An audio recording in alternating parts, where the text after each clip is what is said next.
Okay, so ngayon, ang gagawin natin is mag-generate naman tayo or gagawa tayo ng scrollable view within uh, within the code na ito yung gagamitin natin para hindi natin kailangan mag-design ng isang application or ng isang layout that na ilo-load natin sa isang scroll view layout or sa scroll view every time na gusto natin siyang baguhin. Kailangan natin siyang i-code. So, what we're going to do is babalikan natin yung design na ginawa natin.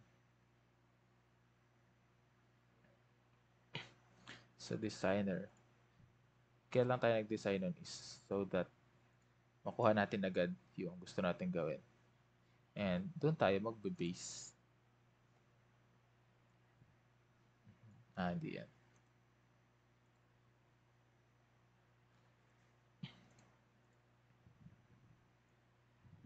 Yan. So, kung mapapansin nyo, yan siya. No?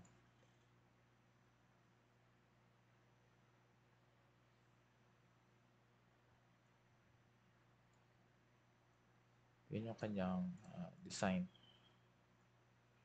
So, kailangan ko lang tatanggalin. Kasi di ko naman na siya kailangan.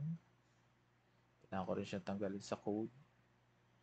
Yung aking label as label n. Ito ay kailangan ko muna i-comment since hindi naman na siya. Hindi na rin ako mag-load layout dahil hindi ko naman ako nakuha yan.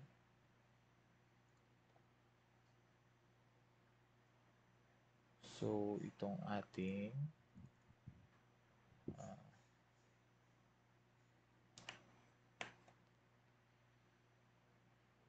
scroll view ay mananatili. Okay. So, what we're going to do is magde-declare ako dito ng isang for loop. For I is equal to 0 to 10.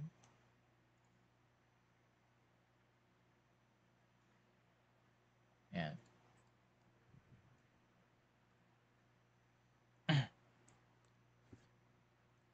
But in order for me to do that, kailangan natin matutunan yung tinatawag na inline casting. So ngayon, mag-generate ako or mag-create ako ng label or panel. But paano natin malalaman kung ano kailangan natin i-create? So dito naman kasi, kailangan lang natin gumawa ng ganito ng maraming beses. So meron akong panel, kailangan ko gumawa ng panel. So, kailangan ko gumawa ng panel. So, magde-declare ako ng panel, which is dim panel hold as panel.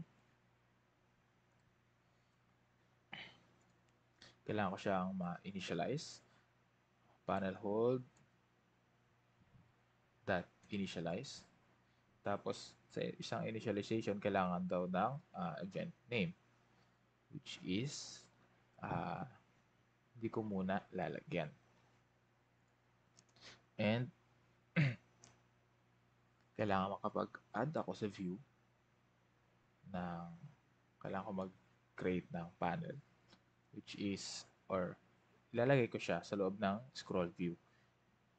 Scroll container dot panel dot add view. Tapos, itong mismong view na ginawa natin. Comma. Ang left niya is 0. Ang top niya ay 0. So, yung left ay yung position niya. So, dito natin makikita, kung papansin nyo, we have left and top. So, ganun na natin siya de-declare.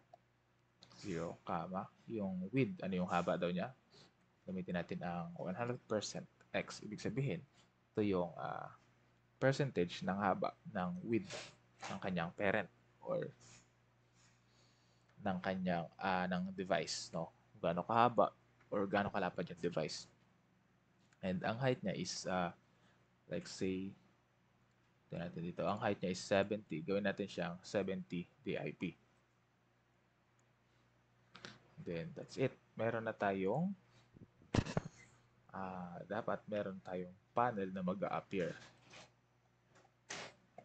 But at dahil dyan, wala tayong makita kasi wala pang kahit na anong properties ang ating panel maliban sa width, height, and position. So ngayon, try natin baguhin panel hold that color was colors that blue para makita lang natin siya.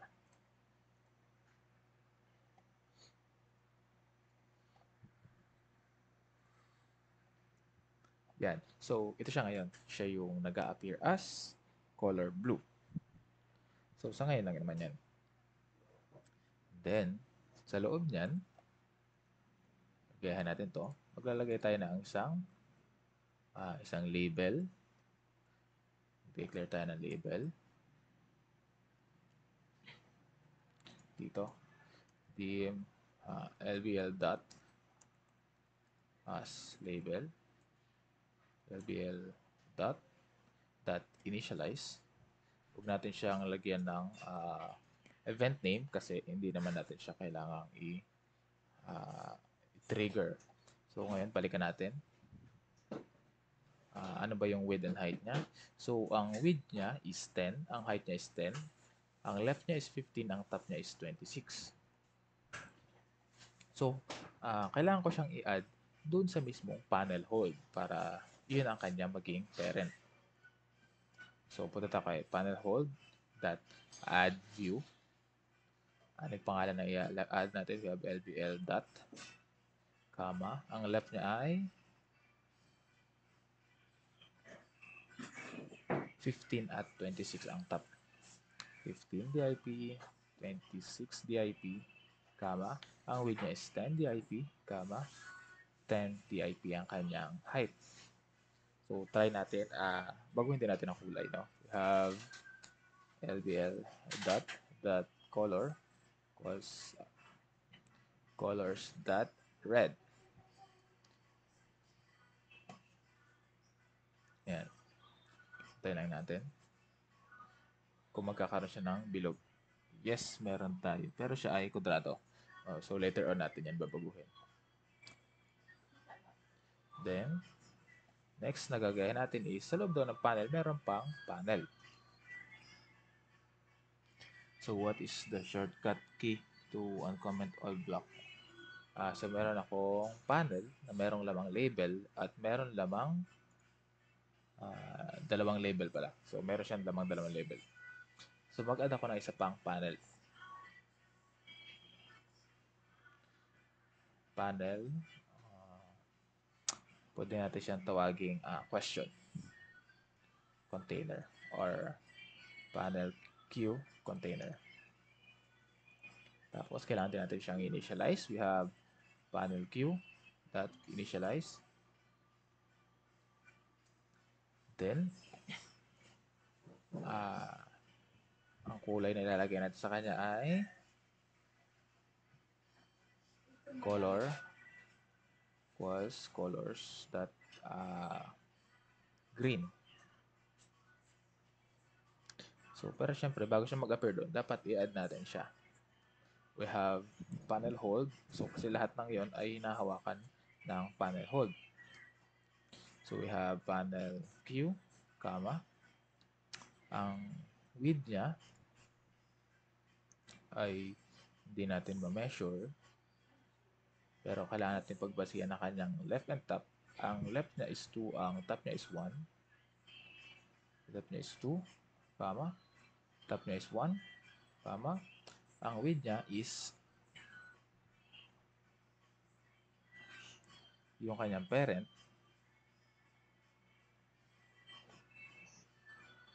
So, ang parent niya is panel hold. So, para ma-place natin ito, panel hold dot width minus ilan ang kanyang left. Ang kanyang left ay 2 at ang kanyang right ay 8. So, minus 10. Ang kanya namang height ay panel hold, parent niya, dot height minus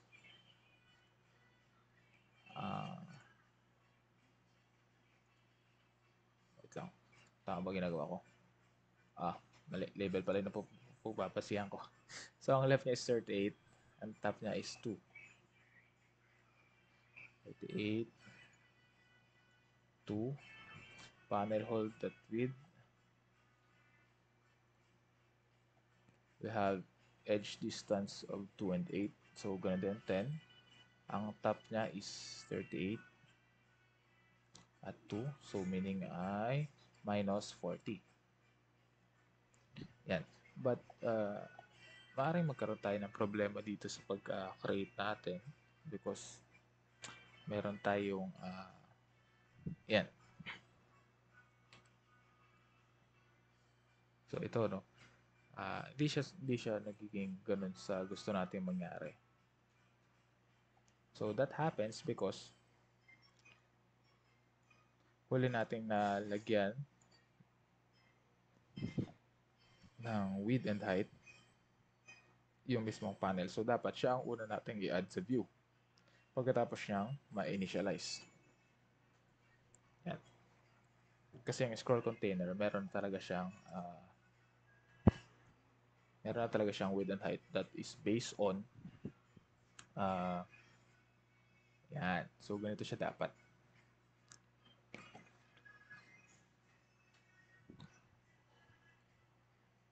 Okay. So, ang gagawin naman natin sa sunod is, yun nga, wait lang, nawala yung ating LVL dot.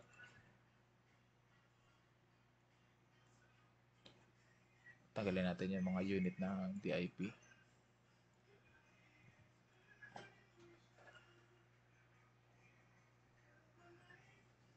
Tingnan natin kung masyado siyang maliit. Okay. So, balik natin yung DIP. And then, lagyan natin ng DIP yung iba.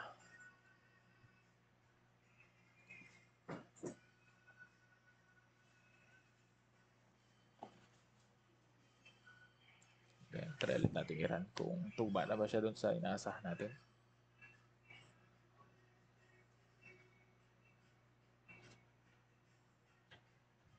So, the problem is that it is minus 40. Bakit minus 40? Left. So, ang top at bottom ang dapat mong i-add, which is 10. Kaya ang height is 10. Ito ang dapat na 40.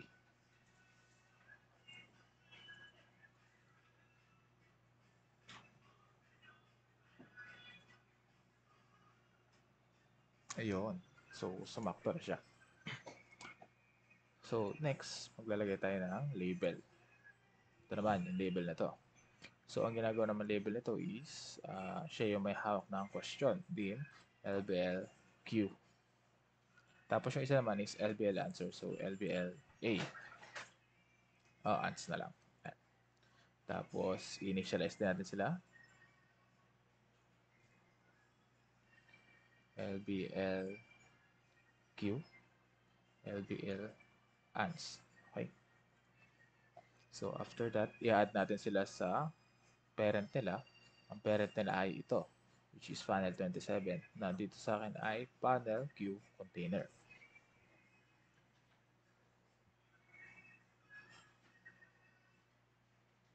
So, dito ko dapat have LBL Q dot bala. So, it would be panel Q container dot add view LBL Q, comma, ang left at top niya, ang left niya is 2 DIP, ang top niya is 1 DIP. 2 DIP, top niya is 1 DIP. Ang width niya ay merong edge distance na 8 at 8 at 10, so minus 10. So, kailangan natin yung panel Q container kasi siya yung parent. Babawasan natin ng ilan? We have 10 DIP. Tama. Ang height niya naman is 40 DIP. 40 DIP. So, bakit, paano ko nalalaman kung dapat kong minusan yung parent niya or kung dapat kong i-specify kung ano yung mismong height niya. So, ginagamit natin yung subtraction of height from the parent kapag gumamit tayo ng both anchor left and right or both anchor top and bottom. So, kapag ka nakalagay dito na ito ay height, ibig sabihin, yung mismo unit dito ang gagamitin natin as height. Hindi natin kailangan buwasan yung height ng parent dahil siya ay naka-absolute height. Okay? So, try natin i-run. Kung meron tayong label na mag-a-appear. Up. Meron tayong error which is input string left 99 top. So, nagkaroon tayo ng problema dito. Ito kasi. Wala tayo naka-specify na it is a width. Yan.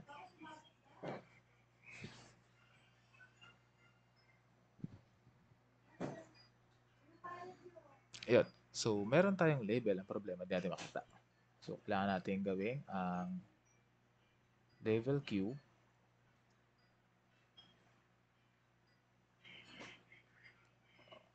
Sige, mamaya natin ano yan. Have label Q dot colors equals colors dot black. So, ngayon, dapat magkaroon tayo ng itim na label dito. Siya mag-represent na ito yung question. Yan. Okay.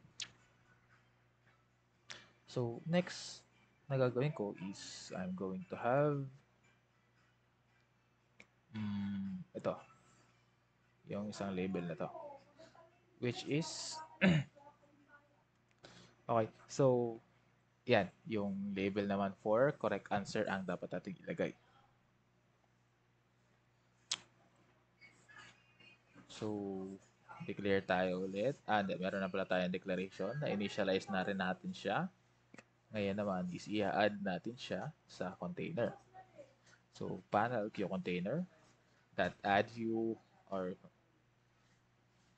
ito lang, duplicate na lang natin to. LBL ans. But, ano ba yung dapat na width niya? Click natin to. Then, ang left niya is 12. Yan. So, ang kanyang left ay 12 at ang kanyang right edge distance is 8 which is 20. So, yung width natin ay dapat minus natin ng 20. And yung height niya, wait, we have, ang left niya is 12, ang top is 12, ang top ay 38. 38. 28 lang po ito. 38. Then, ang height niya daw is specifically 20. Yan. 20. So, hindi pa natin mabago yung kanyang color. LBL ans dot color equals colors dot kaya gray. Yan. Run ulit natin siya. So, dapat may mag-appear na gray na maliit na bar. Ayun. So, unti-unti na natin nagagawa yung kanyang layout. Pero kung papansin mo, ang pangit niya. So, wala siya sa ayos. So, itong red, ibababa ko lang ng konti. Which is LBL dot. Ang positioning niya, LBL dot. Yan. So, dahil ang height niya is 10 DIP at ang width na ang height ng ating panel is 70 DIP. So, divide ko lang yon which is 35. Divide ko sa 2. 35. So, ando siya sa kalahati. Pero, dapat minusan ko ng kalahati naman ng kanyang height which is 5. So, it is supposed to be 30. So, mapapansin natin, ito ay mapupunta sa mas gitna na posisyon.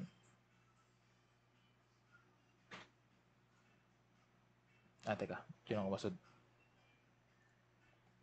Ang nabago ko ay left. Oh, my goodness. Sorry.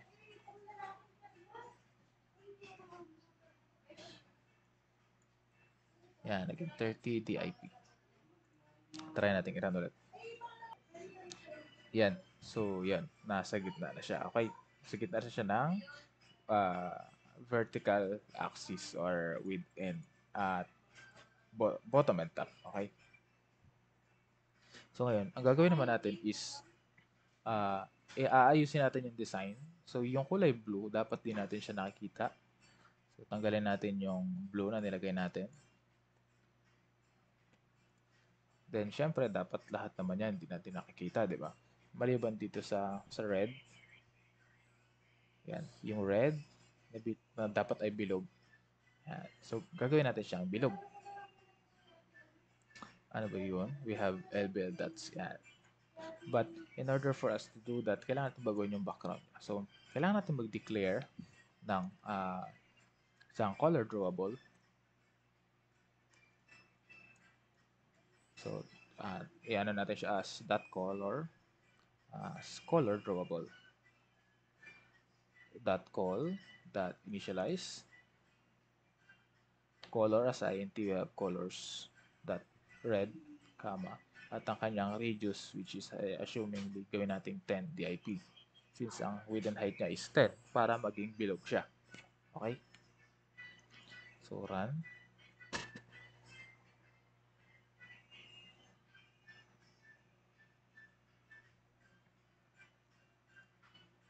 Hindi pa siya naging bilog kasi di pa natin siya ina-assign. So, tanggalin natin to. lbl.background equals .col.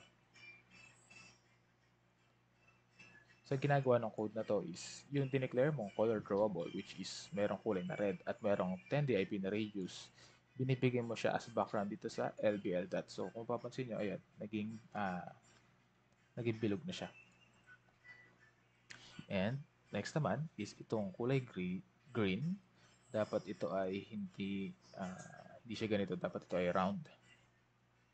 So, kailangan natin gawin. Pero, kailangan muna natin tanggalin yung gray at black kasi dapat wala silang kulay.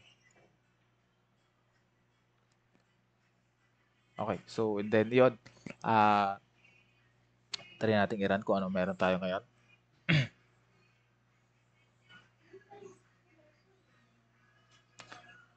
Yan, so lumalabas pa lang sa atin is yung green kasi tinanggal ko yung kulay ng dalawa muna. No? So, ang gagawin naman natin is i-elevate natin yung panel na Q container. So, after ng panel Q container, we have to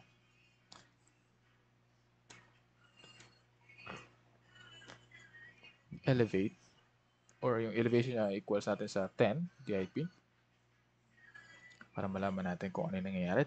Tingnan natin. So, once that the panel is elevated, nagkakaroon to ng shadow. Okay. So, next, si shadow naman, or si panel naman, ang gagawin natin ng color drawable that is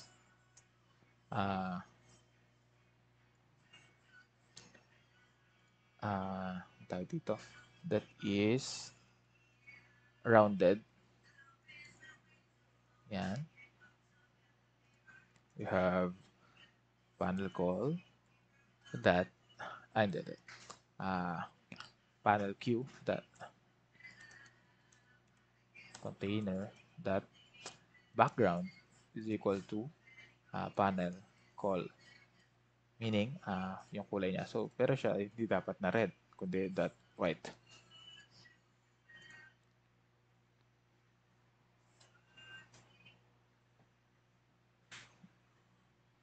Yan. So, na-achieve na natin siya ng kahit papaano. Pero kung mapapansin natin, putol pala yung ating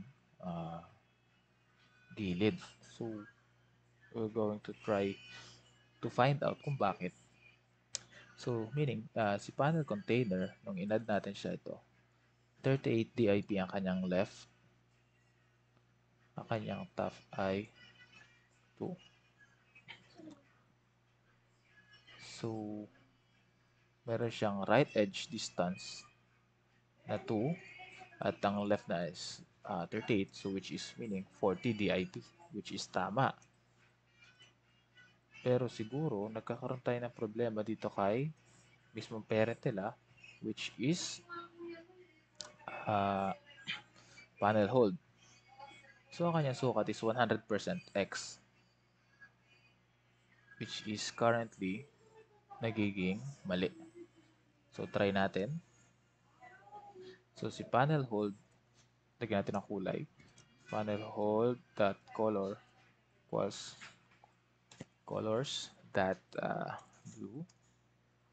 Try natin i-run para malaman natin kung ano yung nangyayari sa kanya. Bakit meron siyang part na hindi natin nakikita. So, ayun, assuming hindi nakapansin natin, meron siyang space dito, which is as a total of 100%, ito yung width niya. Pero dahil merong padding, so yung padding kasi ang nagsisilbing pagitan sa taas, kaliwa at kanan at baba ng mga possible na i-draw. So, yung mga padding ay yung mga spaces na hindi pwedeng magkaroon ng laman. Kaya siya para siyang margin, which is yung margin naman is palabas, yung padding is paloob.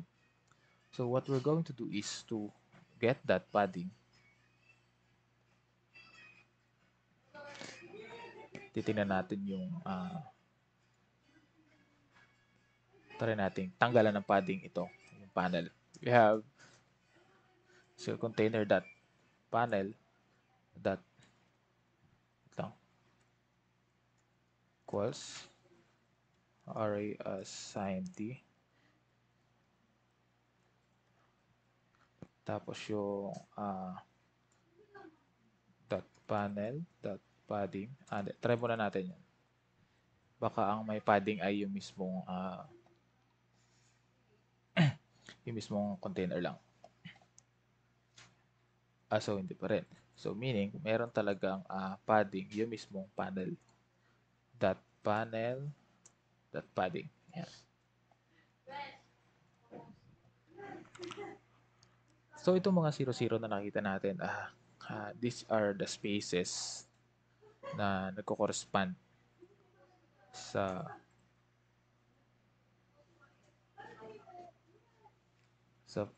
padding that is left, top, bottom, left, top, right, and bottom. So ngayon, I'm going to debug muna kung bakit nagkakaganito to. Okay?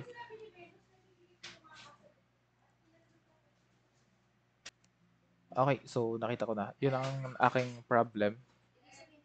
Ang problem is yung layout ko pala sa aking mismong designer. Yan. Which is currently ito. Meron siyang space talaga. So, walang problema. Walang kinalaman yung padding sa nangyayari sa kanya. Yan. But instead of having 100% X, yan. Kakat ko yan. Dideclare ako ng isang integer or dim float. Or no. Ano na lang. Papalitan ko itong 100% X ng S container dot width. Yan. Para mag-equal sila. Okay. Try ko i-run.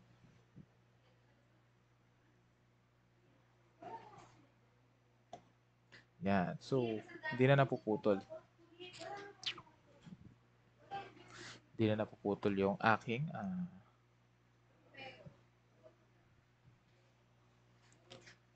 main panel. So, meaning nasa tamang direction na tayo. Balik na ulit natin to.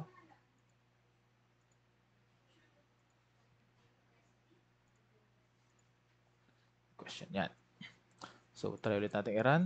And makikita natin that we are having better output. Pero kailangan ko lang ulit tanggalin yung blue.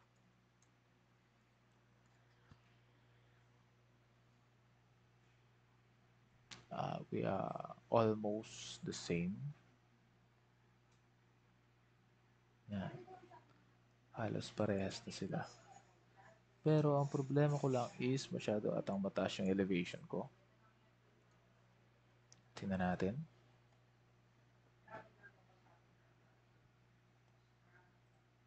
Yun, masyado nga siya mataas, 10 DIP. But, parang misplace yung ating dot. So, siguro, i-assign ko lang siya sa kanan or sa kaliwa. So, lbl.background. Hindi. Yan. Itong ating left ay babawasan natin. Gagawin natin 5. Kung dati siyang 15 na naging 5, si LBL Q container, dapat ang left niya ay madagdagan ng 10 or mabawasan ng 10. It will become 18 and this will become 30.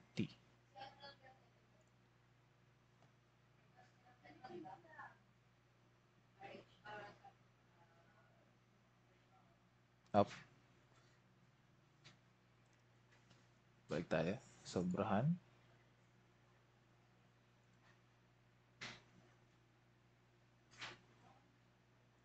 So this is the width.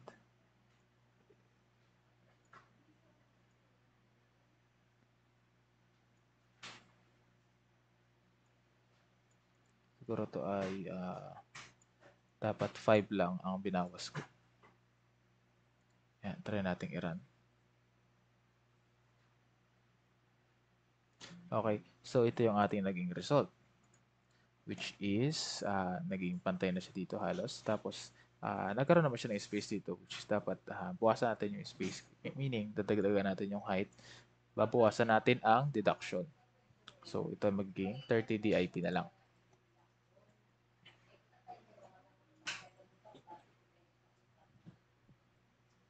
And up, dagdagan pa natin. So, it would be 25 siguro.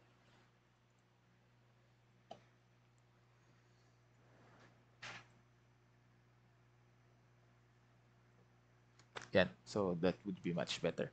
Pero yung dot natin, kailangan natin i-center. Yung dot, ang kanyang top ay babawasan ko siguro ng mga 5. So, ito ay nasa 25. 25 or 23. Maybe. Should be 28. 27 na nga lang. Kaya tapos ako mag-calculate eh. So, after that, yan. So, patay na siya. Diba? So, meron naman tayo ngayon. Yun nga lang, meron na tayong isa. Pero, yung label natin for question, kunin natin yung text. Lagyan natin siya. Which is label. We have meron tayong lblq. Yan. lblq.text equals. Lagyan natin sa loob ng text para meron tayong may pakita.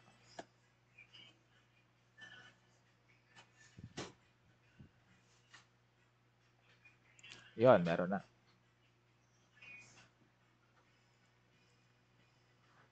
Pero magkaiba pa rin ang kanilang itsura, no? Kasi meron pa tayong mga ibang mga bagay na kailangan natin gawin dito. Gaya ng font, ng color, at ng size. Tapos ito ang answer, okay? Punta naman tayo ito kay LBL answer. So, LBL ans.text equals answer B. Try natin i-run.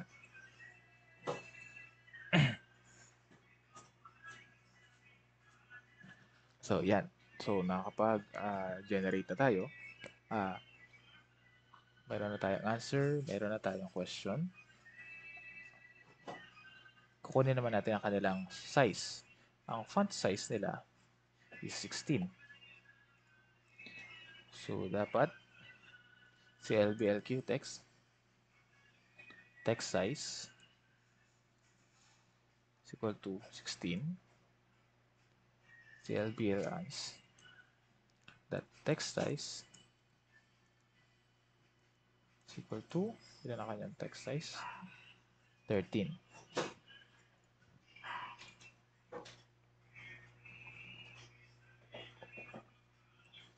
Yan. And there we have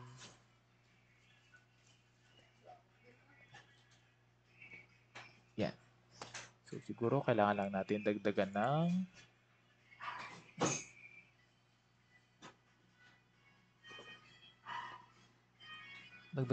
left para hindi naman siya masyadong sagal sa kabila. Sa LVL question, so yung mga add view, yan, sila yung naglalagay ng positioning ng ating views. So hanapin natin si LVLQ, siya. Dagdagan natin ang kanyang left. Instead of 2D IP, gawin natin 4. Instead of 1, gawin natin 2. Para medyo umasod siya sa kanan at medyo bumaba siya ng konti. Yeah. Meron pa tayong space na marami-rami, but that would be okay for now. Okay, so ngayon nakapag-create na tayo ng panel, nakapag-create na tayo ng label, nakapag-create na tayo ng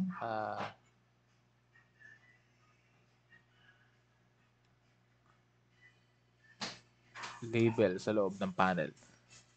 Pero ngayon, gusto ko na once na pinindot ko to, there should be a reaction. Pag pinindot ko yung questions. Okay. But since hindi ko naman gusto pindutin itong blank space, no? Gusto ko pindutin is ito, yung may border.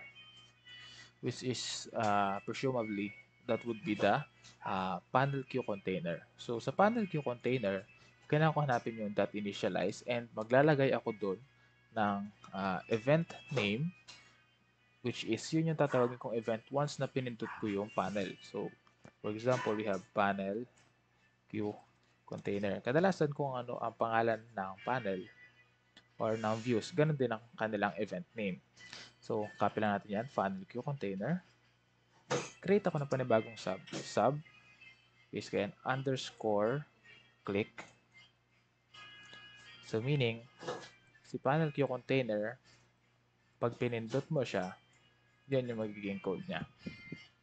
Okay? So mag-ano muna tayo, mag-log ng click.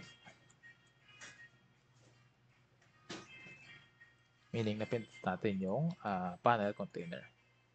So try natin.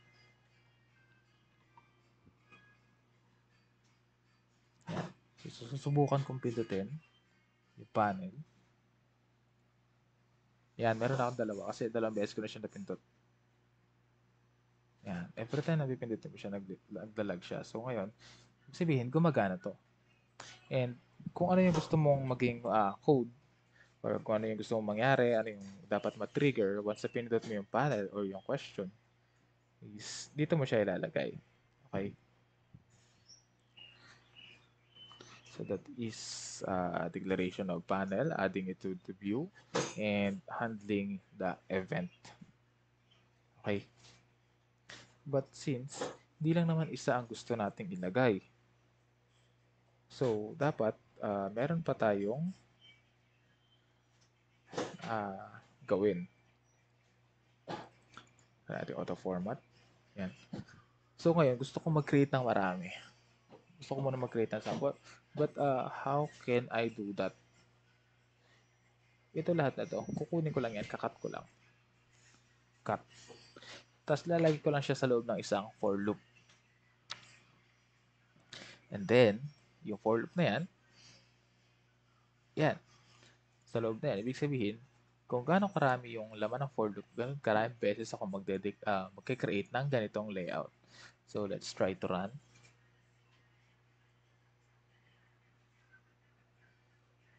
Mapapansin natin, nag-iisa lang naman siya. But, if you look at it, yung border niya or yung kanyang drop shadow is naging darker.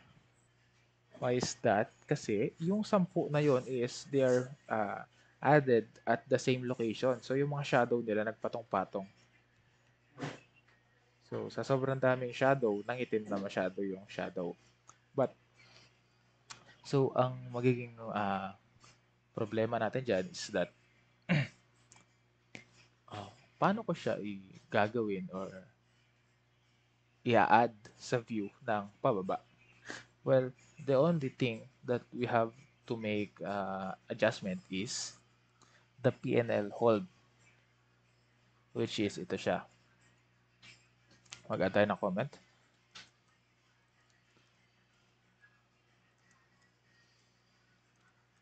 So, kasi ang ginagawa ni PNL hold, siya yung nag-hold ng bawat package ng isang question. So, ngayon,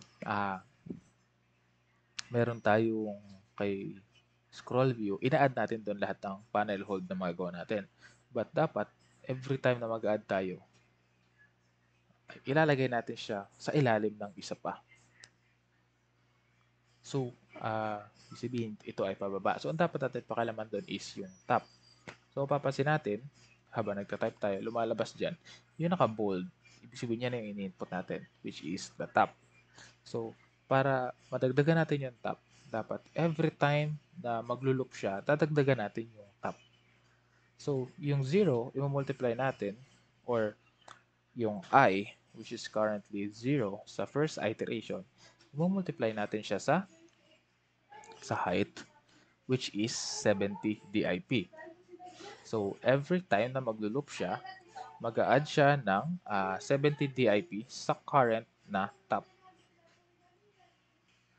So, ngayon, nilagyan ko ng breakpoint ito para malaman natin kung ano yung value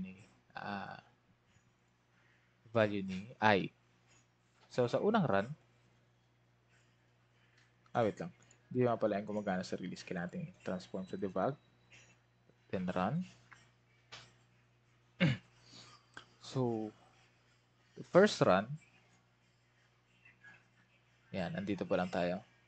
Next, the value of I is 0. So, 0 times 70 is 0. So, any number that's multiplied by 0 is always 0. So, meaning, yung first panel natin, which is panel hold, ilalagay natin siya sa 0.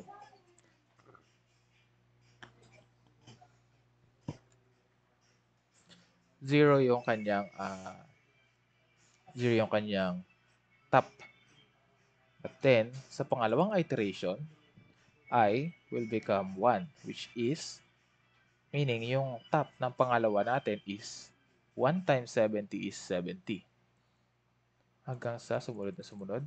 Hanggang sa, yan, 6 times 70. Hanggang sa kung gaano man yan karami. Okay? So, yun yung way para mailatag natin sila ng pababa. So, tingnan natin kung tama ba yung na-expect nating output. Okay. So, tama tayo, ano? Ganun nga yung nangyari. But the problem is, there's the limit. Ito. Okay. So, ang gagawin natin is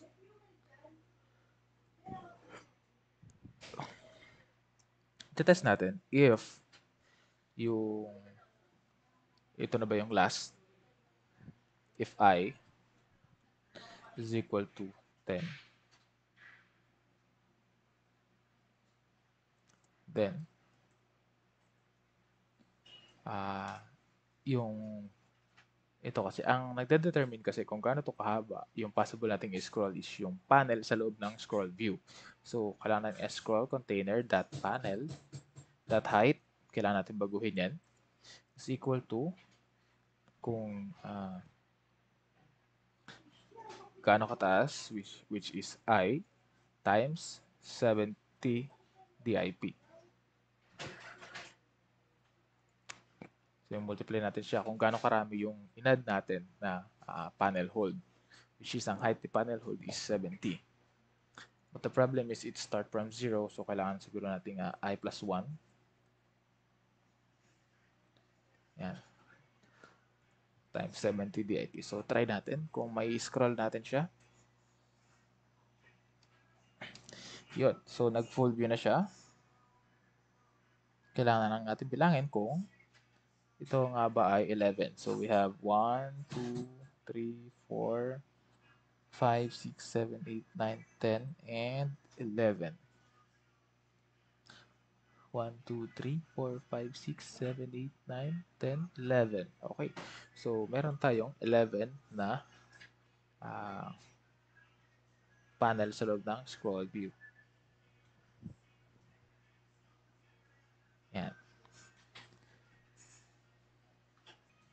Okay, so that's it for this video. Uh, ituloy natin to next video with mag-generate naman tayo ng question na manggagaling sa file or mag-add tayo, magsisave tayo ng question, lalagay natin sa file. But basically, this is supposed to be uh, loading from a text file. So sa text file muna natin siya ilalagay. Okay?